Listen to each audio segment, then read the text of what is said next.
అందరికీ నమస్కారం. ఇప్పుడైతే మనం డిఎస్సి ఫిజిక్స్లో మనం 9వ తరగతిలో ఉండేటటువంటి 5వ పాఠం గురించి అయితే ఈ వీడియోలో రివ్యూ చేయబోతున్నాం. సో ఈ మీకు చూడడం కోసం సౌలభ్యం కోసం ఇది కొన్ని చిన్న భాగాలుగా రికార్డ్ చేసి మీకు ఇస్తున్నాను. అండ్ అందరికి కూడా చిన్న రిక్వెస్ట్, సో మీరు ఫస్ట్ టైం చూస్తున్నట్లయితే ఛానల్ని సబ్స్క్రైబ్ చేయండి, అదేవిధంగా పక్కనున్న బెల్ ఐకాన్ ఎనేబుల్ చేయండి. అండ్ యూట్యూబ్ గణాంకాల ప్రకారం మన ఛానల్లో 52% ఆఫ్ వ్యూవర్స్ ఛానల్ని సబ్స్క్రైబ్ చేయకుండానే చూస్తూ ఉన్నారు. సో ప్లీజ్ వ్యూవర్స్ అందరూ కూడా రిక్వెస్ట్, వీడియో చూసే ముందు సబ్స్క్రైబ్ చేయండి అండ్ మీ కామెంట్స్ అనేది చెప్పండి. ఒకవేళ వీడియో నచ్చితే మీకు లైక్ చేయండి అండ్ ఇది యూజ్ఫుల్గా అనిపిస్తే మీ ఫ్రెండ్స్ అందరూ కూడా షేర్ చేయండి. ఇక లెసన్లోకి వెళ్దాం. పరమాణువులో ఏముంది అనే టాపిక్లో మనం చూసినట్లయితే స్టార్టింగ్లో మనకి ఈ పరమాణువు గురించి కొన్ని ఇంట్రడక్షన్ అయితే ఇవ్వడం జరుగుతుంది. అంటే సైన్స్ అనేది ఏ విధంగా చేంజ్ అవుతుంది అనే అంశాల గురించి ఇక్కడ మాట్లాడడం జరిగిందనమాట.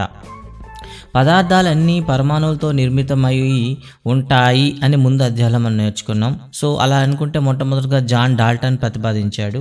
డాల్టన్ ప్రకారం పరమాణువు అంటే విభజించలేనిది. ఏదైనా ఒక వస్తువును మనం విభజిస్తూ పోయినట్లయితే సో ఏదో ఒక స్థాయిలో మరి విభజన సాధ్యము కాదు అనే ఒక భాగం అయితే ఏర్పడుతుంది. దాన్నే పరమాణువు అంటారని చెప్పడం జరిగింది. అయితే తర్వాత కాలంలో సో దీనిపైన మరింత రీసెర్చ్ జరిగి పరమాణువులు విభిన్న రకాలైనటువంటి పరమాణువులు ఎలా ఉంటాయి, ఎలా సాధ్యపడుతుంది అనే ప్రయోగాలు అయితే చేశారనమాట. ఫలితంగా పరమాణువులో కూడా మనకు కొన్ని భాగాలైతే ఉంటాయి అని అయితే మనకి చెప్పడం జరిగిందనమాట. ఇక్కడైతే మనం చూడవచ్చు. అంటే వాటికంటే మరింత చిన్నవిగా విభజించడం సాధ్యం కాదని జాన్ డాల్టన్ చెప్తే, ఒక మూలకం యొక్క పరమాణువులన్నీ ఒకే విధంగా ఉంటాయి కానీ ఇతర మూలక పరమాణువులకు భిన్నంగా ఉంటాయి. ఈ ప్రతిపాదన సహజంగానే శాస్త్రవేత్తలకు కొన్ని ప్రశ్నలు రేకెత్తించింది. ఏంటవి? విభిన్న మూలకాల పరమాణువులు భిన్నంగా ఎందుకు ఉంటాయి?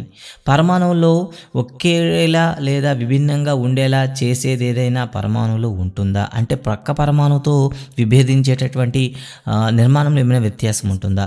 మరి పరమాణు విభజించడం శక్యం కానివా లేదా పరమాణువు లోపల ఏదైనా ఉందా అనే చాలా సందేహాలు అయితే వచ్చాయన్నమాట.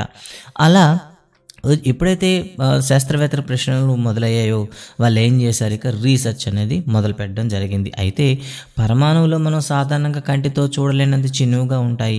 శాస్త్రవేత్తలు ఏం చేశారంటే పరోక్ష ఆధారాల ద్వారా మాత్రమే పరమాణు ఉనికిని విశ్వసించారు ఇప్పటికీ కూడాను. సో ప్రత్యక్షంగా ఇది ఉంటుంది అని ఖచ్చితంగా చెప్పలేమన్నమాట. ఇప్పుడు మీరు పీజీలో కానీ ఇంటర్లో కానీ డిగ్రీలో కానీ చదువుకున్న ఈ పరమాణువులో ఉండేటటువంటి మరి అంతర్నిర్మాణాన్ని ఊహాత్మకంగా తీసుకొని మనం రసాయన శాస్త్రం మొత్తం డెవలప్ చేయడం జరుగుతుంది తప్ప పర్టికులర్గా ఎవరు కూడా చూడడం అనేది జరగలేదన్నమాట. అంటే నేరుగా పరమాణువును ఎవరు చూడలేరు కనుక ప్రయోగాత్మక ఆధారాల ద్వారా పరమాణువు యొక్క ధర్మాలను కనుగొనే ప్రయత్నం చేశారనమాట. ఇలా చాలా కొద్ది కాలంలోనే వారు పరమాణు ఆవేశాల్ని పొందగలవు లేదా కోల్పోగలవు అనే విషయాన్ని గ్రహించారు. అయితే విద్యుత్ విశ్లేషణ ప్రయోగాలు చేస్తున్నప్పుడు మైకల్ ఫారడేకు ఒక రుణావేశం అనేది లభించడం అనేది జరిగింది. అందుకే ఆయన రుణావేశాన్ని కనుగొన్నాడు అనమాట.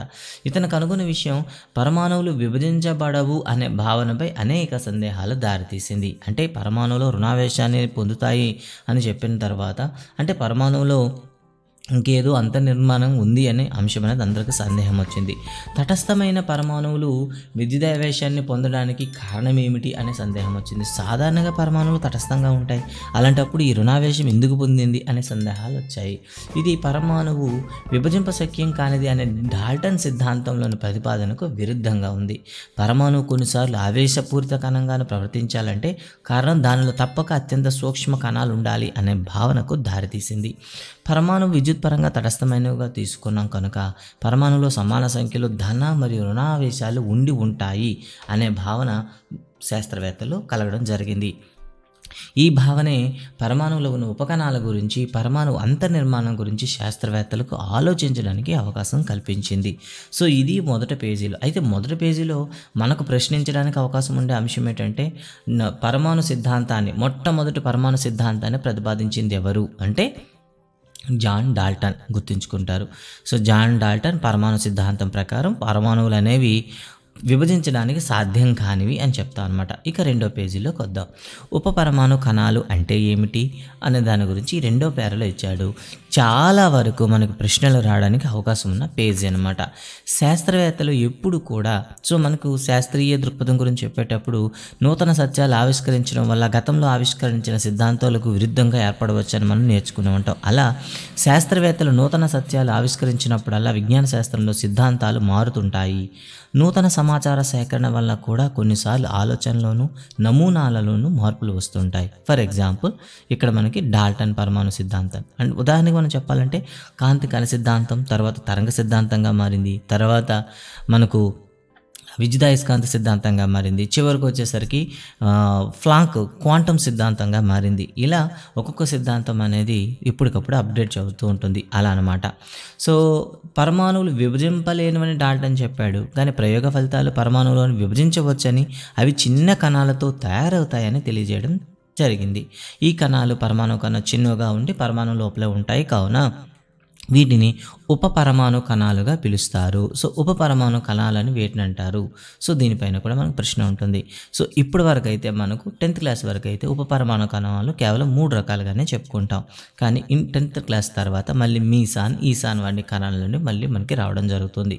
అయితే పరమాణువు విద్యుత్ పరంగా తటస్థం కావడం చేత పరమాణువులో కనీసం 2 ఉపపరమాణు కణాలు ఉండాలి అనే సందేహం వచ్చిందనమాట. ఎందుకు అంటే ధనావేశం ఉండాలి, దానికి సమానమైనది రుణావేశం ఉండాలి, అప్పుడే ఏమవుతుంది పరమాణువు తటస్థంగా ఉంటుందని. నిజానికి పరమాణువులు తర్వాత ప్రయోగాల ద్వారా 3 రకాల ఉపకణాలు ఉన్నాయని కనుగొన్నారు. ఎలక్ట్రాన్, ప్రోటాన్, న్యూట్రాన్ తమ ప్రయోగాల ద్వారా కనుగొన్నారు. అయితే పరమాణు ఉపకణాలు కనుగొన్న తర్వాత కాలానుగుణంగా పరమాణువు గురించి మన ఆలోచనలు ఎలా మారుతూ వచ్చాయో ఇప్పుడైతే పరిశీలిద్దాం. సో మొదటిగా ఈ ఉపకణాలను కనుగొనే వాటి యొక్క వరుస క్రమాలను ఒకసారి చూద్దాం. ఫారడే విద్యుత్ విశ్లేషణ ప్రయోగాల గురించి మనం చదువుకున్నాం కదా. 19వ శతాబ్దం చివరిలో వాయువులపైన వివిధ పరిశోధనలు జరిగాయి. వీటిని వాయు ఉత్సర్గ నాళాలు ప్రయోగించి తక్కువ పీడనాల వద్ద వాయువుకు ప్రయోగించబడి విద్యుత్ ప్రవాహం యొక్క ప్రభావాలను శాస్త్రవేత్తలు అధ్యయనం చేశారు. సో దీనిపైన మీకు ఒక ఐడియా ఉండాలి. వాయు ఉత్సర్గ నాళం అంటే ఏమిటి? సో ఇది ఒక స్తూపాకారకంగా అండ్ లోపల మూసిబడి అండ్ ఇరువైపులు కూడా 2 టెర్మినల్స్ ఉండగలిగేటటువంటి ఒక పొడవాటి గాజు నిర్మాణం అనమాట. దీంట్లో ఒక వాయురేచకం అనేది ఉంటుంది. వాయురేచకం అంటే ఏంటంటే లోపల గాలిని తొలగించడానికి లేదా ప్రవేశపెట్టడానికి ఒక కవాటం అనమాట. సో ఇప్పుడు ఏం చేస్తారంటే ఈ వాయు ఉత్సర్గ నాళం ఎలా పనిచేసింది? మొట్టమొదట ఏం చేశారంటే ఇందులో రకరకాల వాయువులు అయితే ఉంటాయి. దీనిలో నెమ్మదిగా పీడనం అనేది తీసేశారు. ఎంత పీడనం అంటే 0.0001 అట్మాస్ఫియర్ వరకు పీడనాన్ని తగ్గించారు. అంటే వాయువులు అనేవి చాలా తక్కువగా ఉంటాయి. అంటే ర్యాండంగా ఒక కౌంటబుల్ సంఖ్యలో అంటే ఒక లెక్కించదగ్గేటటువంటి అణువులు ఉంటాయి.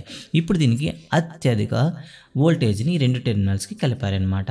నిజానికి ఒక 10,000 నుండి 20,000 వరకు.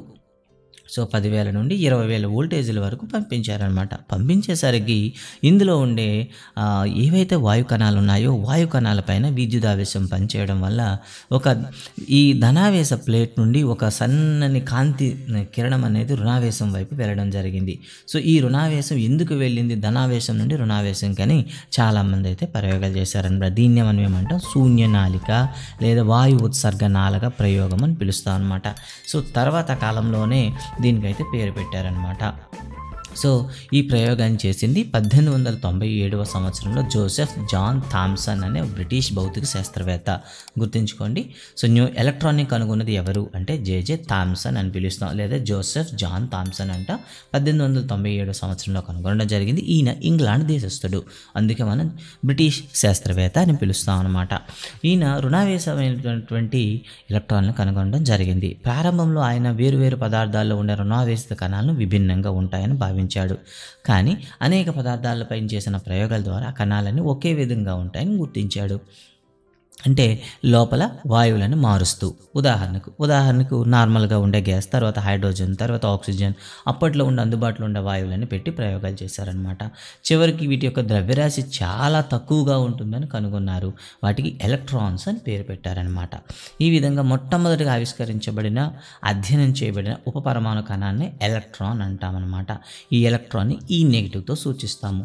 ద్రవ్యరాశి చాలా తక్కువగా ఉంటుంది, ఆవేశం మాత్రం రుణావేశం కలిగి ఉంటుంది. ఒక ఎలక్ట్రాన్ ఆవేశాన్ని ఒక ప్రమాణ రుణావేశంగా పరిగణిస్తారు. ఇక ఇక తర్వాత మనం చూసుకున్నట్లయితే పరమాణువులో ఉండే ఆవేశాలు మొత్తం తటస్థంగా అవడానికి ఖచ్చితంగా ధనావేశ కణాలు ఉండాలి అనే ఆలోచన వచ్చింది. వీటిపైన కూడా చాలామంది ప్రయోగాలు చేశారు.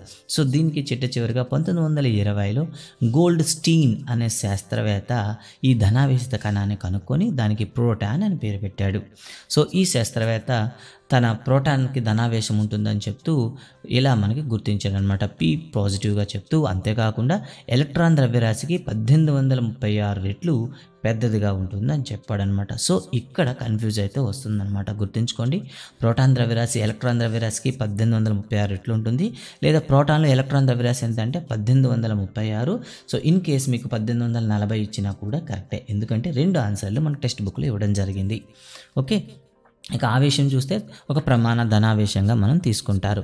ఇక 3వ రక కణాన్ని సో ఈ జేమ్స్ చాడ్విక్ అనే శాస్త్రవేత్త అయితే కనుక్కోవడం జరిగిందనమాట.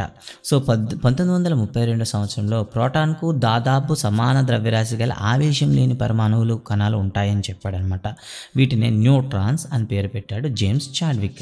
సో ఈ విధంగా మనకి న్యూట్రాన్ని N0తో సూచిస్తాం. So E- means electron negative charge, P+ mean positive, proton positive charge, N0 mean న్యూట్రాన్కి ఎటువంటి ఛార్జ్ ఉండదు అని చెప్తాం అనమాట. ఈ విధంగా వాళ్ళు చెప్పడం జరిగింది. ఈ విధంగా 3 రకాలైనటువంటి కణాలను అయితే కనుగొనడం అయితే జరిగిందనమాట. సో ప్రోటాన్ ఎలక్ట్రాన్లు ఒకే పరమాణులో వ్యతిరేక ఆవేశాలు కలిగి ఉండేటప్పటికీ వాటి ద్రవ్యరాశులు మాత్రం విపరీతమైన తేడా ఉంటుంది. ఇక్కడ మేము చెప్పుకున్నాం కదా 1840 అన్నా కూడా రైట్ అనమాట. ఈ విధంగా మొత్తం 3 రకాలైతే కణాలు కనుక్కున్నారు. సో ఎలక్ట్రాన్ అనేది చాలా చిన్నది, ప్రోటాన్ అండ్ న్యూట్రాన్ అనేది దాదాపుగా ఉంటుంది. అయితే వాటి యొక్క కంపారిజన్ చూద్దాం. So electron E-, proton P+, neutron N0. వాటి యొక్క ద్రవ్యరాశులు అయితే 9.11 into 9.11 into 10⁻⁻31 kilograms. అదే ప్రోటాన్ అయితే 1.673 into 10⁻⁻27 kilograms. అదేవిధంగా ఇక్కడ కూడా మనకి చెప్పడం అయితే జరిగిందనమాట. సో ఈ విధంగా మనకి వాటి యొక్క కంపారిజన్ అయితే ఇచ్చారనమాట. సాపేక్ష ఆవేశం అయితే ఎలక్ట్రాన్కి నెగిటివ్, ప్రోటాన్కి పాజిటివ్, Nకి 0. అండ్ అదేవిధంగా సో ఇంకో మాట అయితే చెప్పాలి, ఎలక్ట్రాన్లు అనేవి కేంద్రకం బయట ఉంటాయని, అదేవిధంగా కేంద్రకంలో ప్రోటాన్లు, న్యూట్రాన్లు అని చెప్పడం జరిగింది. సో వీటి యొక్క నిర్మాణాలు ఏ విధంగా ఉంటాయన్నది సో తర్వాత వీడియోలో అయితే చెప్పుకుందాం. ఒకసారి ఈ వీడియో ఎలా అనిపించింది అండ్ మీ కామెంట్స్ అయితే చెప్పండి. అండ్ మీ సజెషన్ బట్టే నెక్స్ట్ వీడియోస్ అనేది తయారు చేయడం అయితే జరుగుతుంది. Thank you very much.